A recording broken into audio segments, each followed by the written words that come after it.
Dan kita ingin melihat apakah langkah-langkah yang proaktif perlu dilakukan oleh pihak berkuasa untuk memastikan kita dapat mengekang penularan COVID-19 di kalangan pekerja asing. Jadi kita lihat saban hari kluster yang melibatkan pekerja asing sama ada di pusat tahanan, sama ada di pusat-pusat pembinaan ataupun kawasan pembinaan, di rumah pekerja asing seperti di rumah kongsi dan juga di dormitory dan juga kilang-kilang. Jadi semua ini penting kerana mereka sekarang berada berselerakan di seluruh negara. Jadi untuk melihat apakah yang boleh kita lakukan dari kuasa-kuasa akta-akta pekerjaan dan juga kerjasama daripada pihak majikan sendiri, perlu kita lihat bagaimana kita dapat mengekang penularan yang lebih serius dalam COVID-19 ini. Jadi di talian sekarang saya bersama dengan Profesor Dr. Balakrishnan Parasuraman, Profesor Sumber Manusia dan juga Hubungan Industri dari Universiti Malaysia Kelantan yang sudah bersedia secara langsung melalui Skype. Selamat petang Prof. Bala.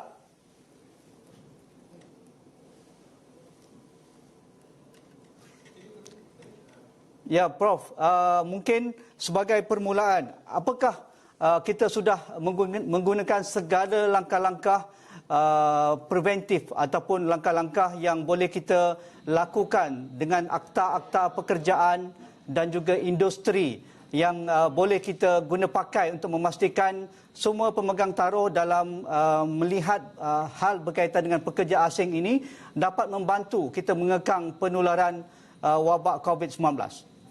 Okey, Nazri, terima kasih kepada soalan ini. Saya dah lihat kepada PKP and PKBB and PKPP ada perbezaan di antara ini. Jadi saya ambil beberapa akta yang berkaitan. Sebelum tu saya nampak kerajaan KKM telah ada satu di mana satu panduan iaitu sesak, sempit dan sembang dekat. 3S tu kita kena elakkan. Kalau kita lihat dalam konteks pekerja asing, di mana saya boleh merujuk kepada Akta Standard Minimum Perumahan dan Penginapan dan Kemudahan Pekerja yang 1990, tapi telah ada pindahan dalam Akta 446 pindahan 2019.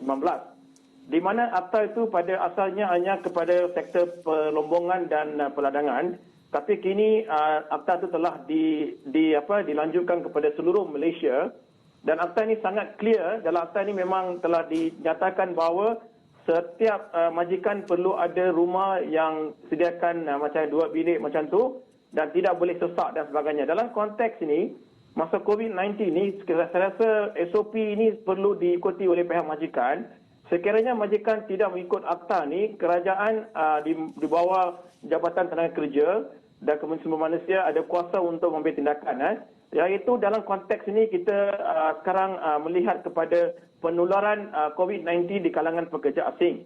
MITI telah pun keluarkan arahan di mana beberapa sektor-sektor utama telah dibuka dan terutama sekali di kawasan Selangor, Johor, Melaka dan sebagainya kita dapati ada banyak manufacturing kilang.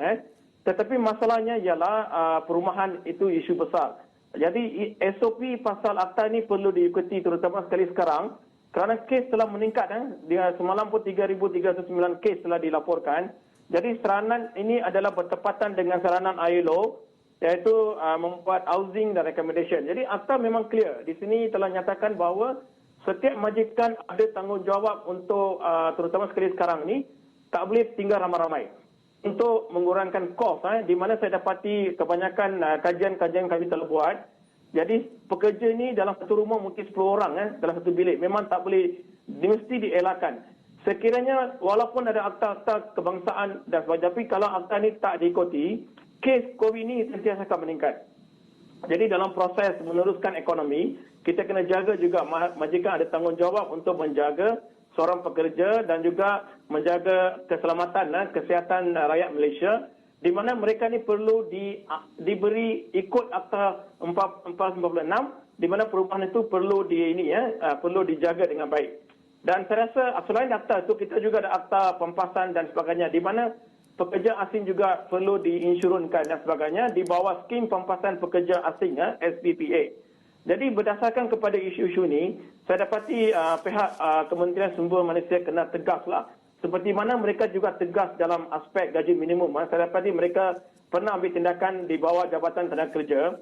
So dalam konteks ini kita pun dapati kerajaan semalam pun Perdana Menteri telah pun telah 2 hari lalu telah pun mengumumkan PKP dan PKPP BB dan PKPP. Jadi di bawah PKP ini adalah kawasan-kawasan tinggi sekarang adalah Selangor, Kuala Lumpur, Johor dan sebagainya. Jadi kawasan ini menjadi kawasan yang terlalu lambakan pekerja-pekerja asing. Kita tak salahkan ekonomi itu dibuka sebab penting. Ekonomi dalam konteks ini sangat penting kerana menyediakan pekerjaan kepada sama ada kepada rakyat Malaysia ataupun majikan boleh meneruskan dengan pekerja asing. Tetapi mereka tidak boleh bertoleransi dalam aspek perumahan. Jadi akta memang clear.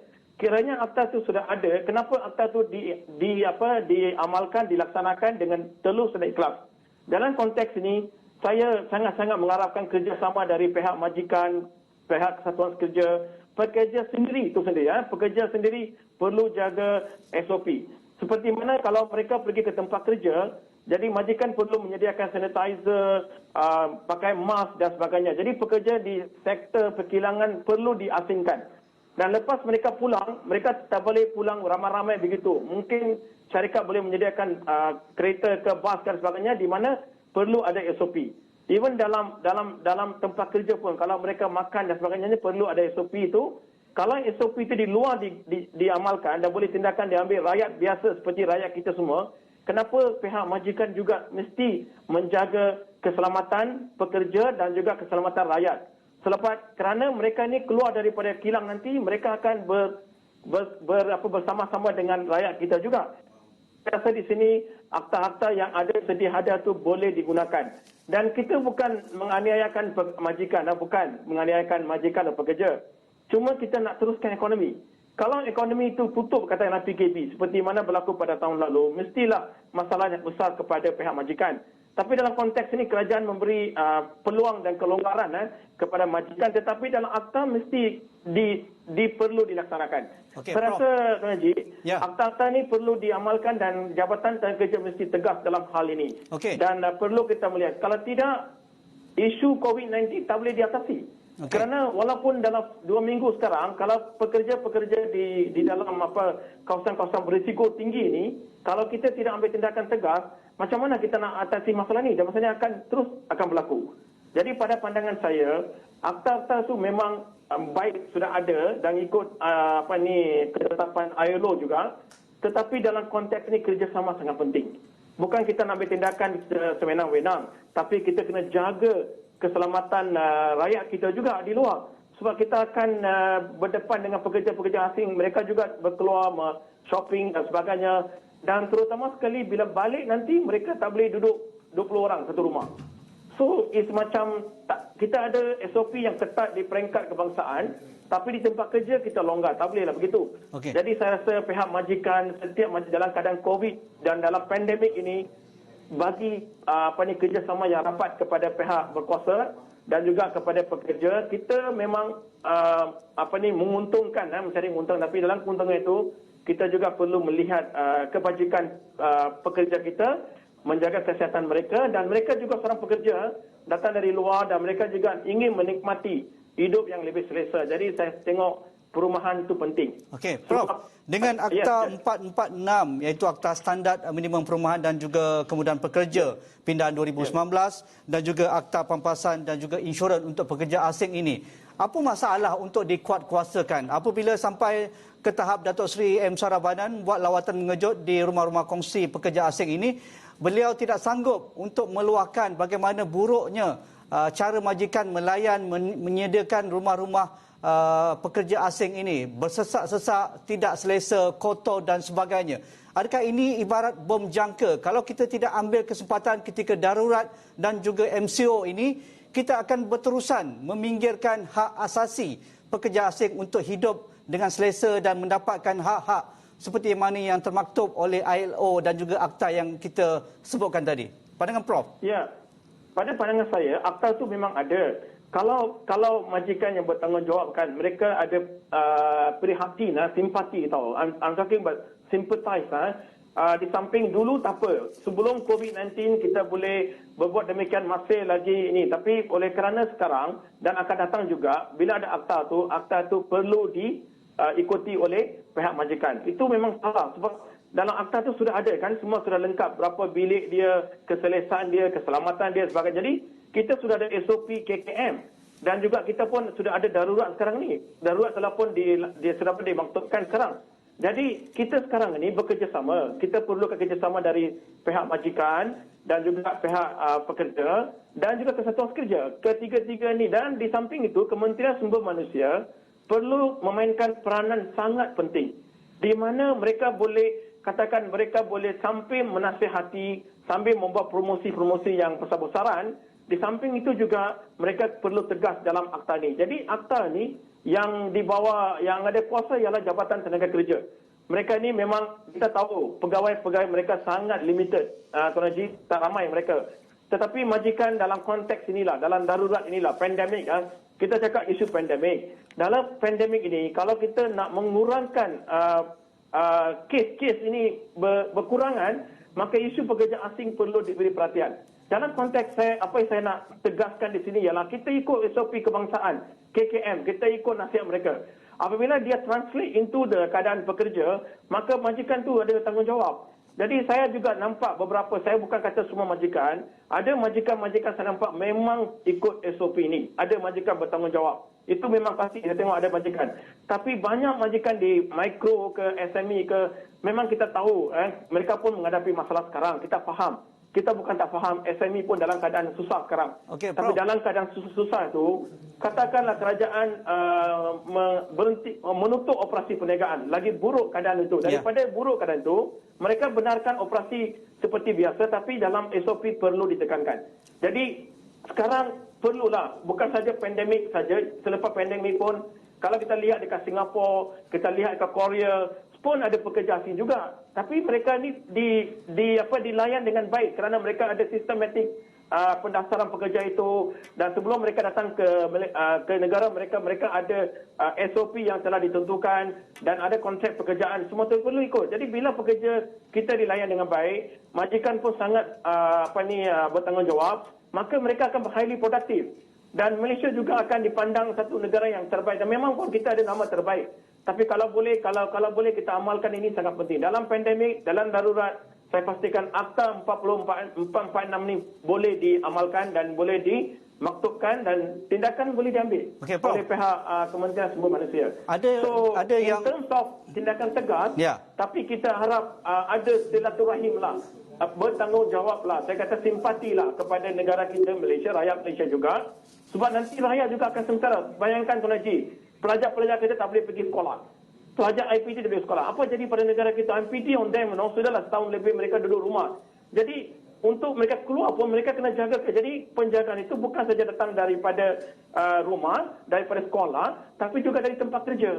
Jadi end of the day, kita sebagai rakyat Malaysia sayanglah kepada Malaysia. Itu saya pentingkan sekarang ni. Jadi selepas 2 minggu ni kita harap kes ni akan berkurangan. So berkurangan itu ada di tangan kita sendiri, iaitu pihak majikan, kementerian dan juga pihak pekerja sendiri. Dan kesatuan kerja juga saya mengharapkan terlibat dalam isu ini. Prof, ada juga dilaporkan majikan yang cuba menyorok pekerja mereka yang positif COVID-19 dan di kalangan pekerja juga takut tampil untuk membuat saringan kerana mereka takut ditahan oleh pihak berkuasa. Apa langkah yang proaktif, yang win-win ataupun menang-menang boleh kita laksanakan ketika ini? Mungkin ada cara yang lebih harmoni untuk memastikan mereka tampil membuat saringan walaupun mereka tahu mereka tidak ada permit dan sebagainya, tetapi mungkin kerajaan boleh ampunkan buat seketika dahulu, tidak tahan mereka kerana ini penting. Itu dilakukan di Singapura kerana mereka terpaksa menyaring semua pekerja asing dan akhirnya mereka tahu separuh pekerja asing di Singapura adalah COVID positif. Jadi dan akhirnya mereka dapat melakukan containment dan juga mitigasi. Pandangan Prof? Ya, saya memang dari awal lagi mengatakan, dari tahun lalu pun saya pernah bincang dengan Israwani juga, di mana saya dapati macam ni. Ialah ada pekerja tak dokumen, tak dokumentasikan. Sekarang bukan isu dokumen tak dokumen. Dalam hal ni kerajaan juga sedikit memberi kelonggaran kepada majikan itu dan lepas tu mereka kena register balik. Saya ingat kerajaan Malaysia telah buat ini, perkara ini. Jadi kalau boleh kita teruskan seperti tuan cakap dekat Singapura, kita saringkan dulu semua ni. Sebab kalau pekerja itu, kalau katakan mereka unrecorded dan tak dokumentasikan, mereka memang takut untuk keluar dan sebagainya. Dan majikan pun perlu mendedahkanlah. Sebab seperti kita tengok dalam sektor awam, sektor awam very clear tau, very clear. Siapa saja datang dari zon merah kepada zon hijau, zon kuning, perlu pergi buat pemeriksaan kesihatan, dan mereka dapat negatif, mereka boleh teruskan. Kalau tidak, mereka akan ditahan dan sebagainya. Jadi very clear dalam sektor awam. Jadi kenapa sektor swasta tak boleh buat macam tu? Dan kita ni semuanya ada, semua boleh buat. Cuma sekarang isu ialah mungkin pekerja-pekerja ini tak direkodkan dulu. Dikatakan mereka datang secara legal atau illegal. Yang legal ni tak ada masalah kan. Yang illegal ni mungkin inilah masanya kita kena kerjasamalah antara satu sama lain.